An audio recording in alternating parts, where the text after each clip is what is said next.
Ils ont pendu les gens. Ils ont tué des gens. Ils ont ouvert des fosses septiques et jeté des gens vivants. Je ne sais pas si vous réalisez ce qu'ils ont fait pour qu'aujourd'hui on dise Jésus.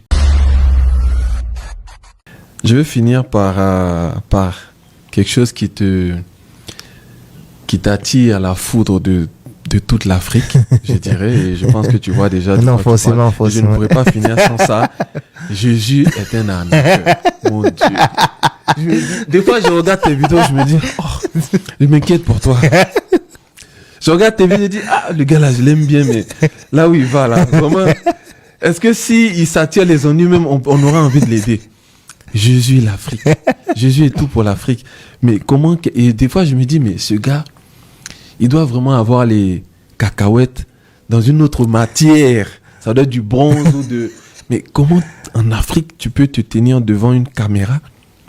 Sachant que moi, déjà, il y a des petits trucs que je dis, j'ai peur. Je me dis, ah, ma mère, une fois, m'a appelé, elle m'a dit, ah, toi, tu es en Afrique, fais attention à ce que tu dis. Être en Afrique et dire que Jésus est un arnaqueur, ça, c'est pas une figure de style. Ça, je suis désolé parce que depuis tout à l'heure, on est dans des figures de style. On a fait l'hyperbole, on a fait la parabole. Quand tu dis Jésus est un arnaqueur, de quoi exactement est-ce que tu parles? Alors, pour bien répondre à cette question, il faut d'abord qu'on sache qui est Jésus. D'accord. Parce que dis-nous. Je pense que si on définit qui est Jésus, en fonction de l'adjectif que je vais mettre après son nom, ça pourra être bien perçu ou mal perçu. Si Jésus, c'est un juif qui était à Bethléem, à Nazareth et tous ces autres endroits, si Jésus, c'est un blanc aux yeux bleus, si Jésus, c'est celui-là qui était là-bas, qui a fait ce qu'on a dit là, il ne me sert à rien du tout. Ce n'est ni mon frère, ni mon oncle, ni mon grand-père. Pourquoi son histoire doit m'intéresser plus que l'histoire de mon grand-père, avec qui j'ai vécu, dont j'ai la photo dans ma chambre? Pourquoi? Peut-être parce que son message est plus fort. Son message peut être fort, il n'y a pas de problème. Mais si son message consiste à venir dans mon pays, ouvrir un endroit où ma grand-mère qui n'a rien part au champ et tout ce qu'elle vend, elle lui donne pour qu'il parte avec, son message me gêne. Parce que là, il est en train d'arnaquer ma grand-mère. Mais et s'il fait quelque chose qui fait du bien à ta grand-mère? Comme quoi? Pousser un peu. Qu'est-ce qui fait de bien à ma grand-mère? Par exemple, ta grand-mère pourrait avoir besoin de lui pour être stable. Et ma grand-mère vit des milliards d'années avant lui. Des millions d'années avant lui. Ma grand-mère existait avant lui. Mais il y a des gens pour qui ce Jésus est une solution. Je n'ai pas de problème avec ces gens. Mais du moment où leur Jésus vient prendre l'argent de ma grand-mère, ça me gêne. Mais la grand-mère, c'est un...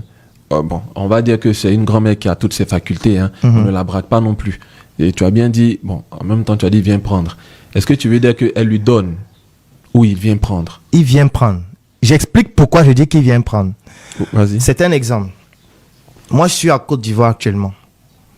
Je suis quitté du Cameroun. Je suis arrivé en Côte d'Ivoire. On a organisé une conférence hier au centre sportif. Magnifique conférence. Pour que les gens viennent à cette conférence, on a travaillé pendant plus d'1 mois. Durant le mois, on communiquait, je fais un coucou à Dylan, je fais un coucou à Rutherford, je fais un coucou à toute mon équipe globalement qui a travaillé pour que ces gens viennent. Ces gens ne sont pas venus de leur gré à cette conférence. On les a contraints à venir à travers nos textes, nos vidéos, notre notoriété, les contacts, le fait de les appeler, de leur écrire, de leur rappeler d'être là, ainsi de suite. Donc, on leur a contraint d'une certaine façon à venir. Et même si certains ont juste vu et ils sont venus, c'est parce que ce qu'on dit a un certain intérêt déjà par rapport à ce qu'eux, ils veulent réaliser. C'est pour ça qu'ils sont venus. Donc, on n'est pas juste venu, on a loué la salle, on s'est assis à l'intérieur et on a attendu, les gens sont venus. Non. On a mené une action marketing agressive pour les pousser à venir à notre conférence. Et pendant notre conférence qui était payante, parce que ce n'était pas gratuit, on leur a dit, tu peux distribuer une Joka, tu peux devenir distributeur de SM, tu peux rejoindre la Startup Academy, tu peux nous accompagner dans nos projets. Nous, on peut communiquer sur tes produits, sur tes services, parce qu'on a une communauté de près de 2 millions de personnes en ligne. Et à la fin, il y a des gens qui disent, je veux que tu puisses communiquer pour moi. Je veux distribuer une Joka. Je veux. Si on n'avait pas fait toutes ces actions marketing agressives jusqu'à la conférence et au brunch après, on n'aurait pas eu ces résultats. Ça veut donc dire que ce n'est pas le choix de ces personnes. On leur a imposé ce choix. Mais ce qui est plus grave avec l'histoire de la religion, c'est que eux, ils n'ont pas seulement utilisé les stratégies marketing. Ils ont utilisé la machette chaude pour couper les mains des gens. Ils ont pendu les gens. Ils ont tué des gens.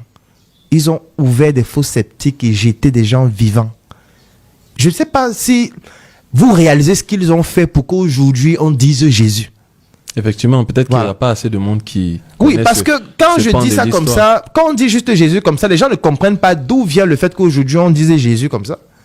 On nous a fouettés, tués, fusillés pour qu'on accepte Jésus. Mais qui est ce Jésus que pour qu'on l'aime, on doit nous tuer? Tu vois, si on doit l'aimer, pourquoi on doit te forcer à aimer une femme? Tu vois, tu peux voir une femme, elle t'intéresse, tu dis ok, vraiment, tu m'intéresses, machin et tout ça, mais ce n'est pas obligé. Tu peux à tout moment dire que non, vraiment, je trouve que nos valeurs, ça ne m'intéresse plus et tout. Mais imagine-toi si la femme là, pour que tu l'aimes, elle prend l'arme, elle tire sur ton pied. Elle dit que tu vas m'aimer. Tu dis non, je ne veux pas être tiré sur le deuxième pied. Tu dis non, je ne veux pas être pan ton père. Attention, tu vas te dire que mais autant mieux je l'aime, tu vois. Parce que si je ne l'aime pas, peut-être elle va tuer ma mère, elle va tuer toute ma famille. Mais c'est ce qui s'est passé. Et moi, je suis donc en train de dire que si pour aimer quelqu'un, il faut d'abord qu'il tue nos parents, moi, je trouve que ce n'est même pas seulement un arnaqueur. Quand je dis un arnaqueur, c'est un euphémisme. C'est ça. C'est un criminel Ah ouais. qui doit être jugé, pendu. C'est choquant, n'est-ce Il pas? est déjà mort, il est ressuscité. Qui l'a Tu ressuscité? voudrais Il qu'on devait le- partir une fois. tu Il voudrais revient qu'on le encore faire reprenne. quoi? Il ressuscite pourquoi? Avec tout le tort qu'il nous a fait. Donc tu vois comment il nous tue et il revient encore nous tuer après être ressuscité. Tu vois ça? Il veut revenir encore. Et tous les jours, on nous dit qu'il va encore revenir. Tu vois? Attends, tu vois pas que c'est trop grave. Donc il vient et nous tue. Ils ont fini de nous tuer. Il meurt. On dit qu'il a ressuscité pour venir encore nous tuer. Et après, on dit qu'il va revenir encore pour venir encore nous tuer. Parce qu'ils sont en train de nous tuer actuellement. Pourquoi? Parce que l'Église a le plus grand patrimoine immobilier en Afrique, en tout cas Je francophone. confirme. Tu vois, au Cameroun, par exemple, ceux qui ont le plus grand patrimoine L'Église immobilier, catholique. c'est l'Église. Je préfère dire l'Église globalement. D'accord. Parce que si je dis Église catholique, on va croire que je stigmatise, alors que les autres font pareil. Peut-être l'Église catholique en proportion est En plus termes de patrimoine, importante, quand même, mais tous les autres font pareil. Depuis Rome Tu jusqu'à... vois. Maintenant, lorsque vous observez l'Afrique, j'estime que l'entreprise la plus puissante en Afrique, c'est l'Église. Pourquoi? Parce qu'il n'y a aucun village en Afrique où il n'y a pas d'église. Aucune entreprise n'a réussi à faire ça. Je dis, il n'y a aucune entreprise qui a réussi à faire en Afrique ce que l'église a fait. Dans tous les villages, par exemple au Cameroun, il y a une église. Dans tous les villages. Je ne dis pas les villes, je dis les villages. Imaginez un peu le nombre de villages qu'il y a au Cameroun, le nombre de villages qu'il y a au Burkina Faso, le nombre de villages qu'il y a en Côte d'Ivoire, ainsi de suite. Ok, comme si ça ne suffit pas. Dans ces églises-là, on organise la messe au moins une fois par semaine. Au moins. Et ce que beaucoup de personnes ne savent pas, c'est que la plupart de ces églises sont soit construites, soit entretenues par la quête. Là, je parle en tant qu'un servant de messe qu'il a fait pendant 15 ans. Parce que c'est avec l'argent de la quête qu'on améliore l'église, qu'on construit de nouveaux bâtiments, ainsi de suite. Ça veut dire que l'église, là, soit parfois, ce sont les fidèles qui ont cotisé pour qu'on construise l'église, soit ce sont les fidèles qui cotisent tous les jours pour qu'on puisse améliorer l'église. Mais ce qui est magnifique, c'est que dans ce même village, les enfants ont fini l'école, mais ils sont au chômage. Dans ce même village, il n'y a pas l'hôpital, parfois. Dans ce même village, il n'y a pas de médecin. Donc, ça veut dire que les mamans vont au marché, après être allées au champ, elles vendent ce qu'elles ont pu produire, l'argent qu'elles ont, elles donnent pour qu'on construise une église plus grande. Entre-temps, leurs enfants n'ont pas de travail, leurs enfants sont des sans-abri, leurs enfants vendent les habits en route, en ville, tu vois. Bon, quand on dit que c'est Claudel l'arnaqueur et pas ce monsieur, est-ce que les gens sont sérieux? Claudel qui crée des entreprises, Claudel qui partage ses connaissances, Claudel qui encourage les jeunes Africains à pouvoir vendre leur lit, avoir 800 idées par seconde, ne pas pleurer face aux difficultés, être résilient pour eux aussi s'en sortir. Claudel qui ne vient pas dire que donne-moi l'argent, je vais prier pour toi. Moi, je prie pour personne. Ton argent, fais ton projet avec.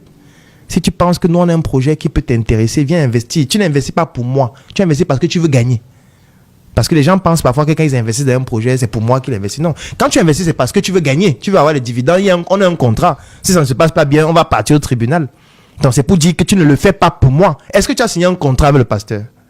Quand tu lui donnes l'argent le dimanche là, ou vendredi à la mosquée, est-ce qu'il y a un contrat que vous signez qui dit que si l'argent que tu as été donné là, si la prière là ne donne pas les bénédictions que tu avais dit là, on va partir au tribunal? Non, il n'y a pas de contrat. Quand tu donnes ton argent là, tu attends les bénédictions. Quand ça ne vient pas, il te dit que non, ce n'est pas encore le bon moment. Tu as manqué de Tu vois? Quand tu dis que ouais, je suis en train de mourir, il dit que non, en fait, ta bénédiction c'est le paradis.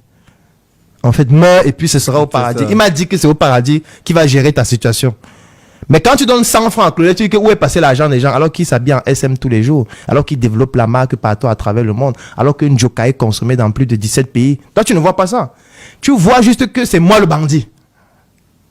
L'autre qui vient prendre l'argent de ta grand-mère, l'autre qui donne un livre à ta grand-mère qu'elle ne peut pas lire, parce qu'elle ne parle qu'en langue. On lui donne un livre qui fait 2000 pages qui est en français. La Bible. Où chacun peut lire, interpréter comme il veut. Tu parles de la Bible. Bien sûr, il y a combien de livres qui font 2000 pages en Afrique que les gens lisent chaque jour, à part la Bible. Donc, moi je ne sais pas qui est l'arnaqueur. Que chacun écoute ce que je dis et il voit. S'il voit que c'est moi l'arnaqueur qui se désabonne de ma page, qui ne me suit plus, qui parte suivre la page du pape ou des imams, je pense que là-bas, il aura beaucoup de leçons, beaucoup de choses qui vont changer sa vie. Mais sauf que les gens sont à l'église chaque dimanche, mais chaque jour de la semaine, ils pleurent. Ils pleurent pourquoi alors? C'est Dieu qui a voulu que tu sois comme tu es là. Pauvre et misérable. C'est lui qui a voulu, puisque tout ce qu'il fait est bon. Si tout ce que Dieu fait est bon, ça veut dire que ta pauvreté, c'est bon.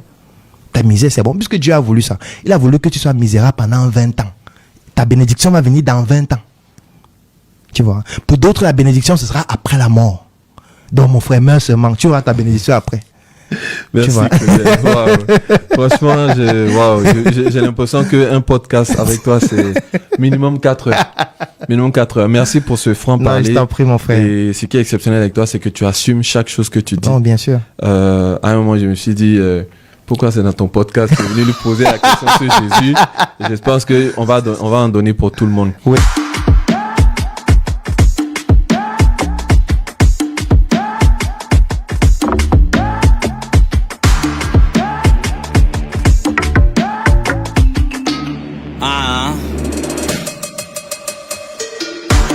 C'est apprécié le linge, y'a du top dans les fringues, c'est du sur mesure. Qualité dans le vêtement, évidemment, c'est du sur mesure. Ça épouse le corps à la perfection. Captivant ton regard, tu te demandes si c'est Papa God qui a pris les mesures. Normal, c'est du sur mesure. Le parfum n'a pas d'effet qu'une bonne odeur. C'est grâce à lui qu'on dégage cette vigueur. La chaussure accompagne la carrure des vraies carrières. Normal, c'est la marque des leaders.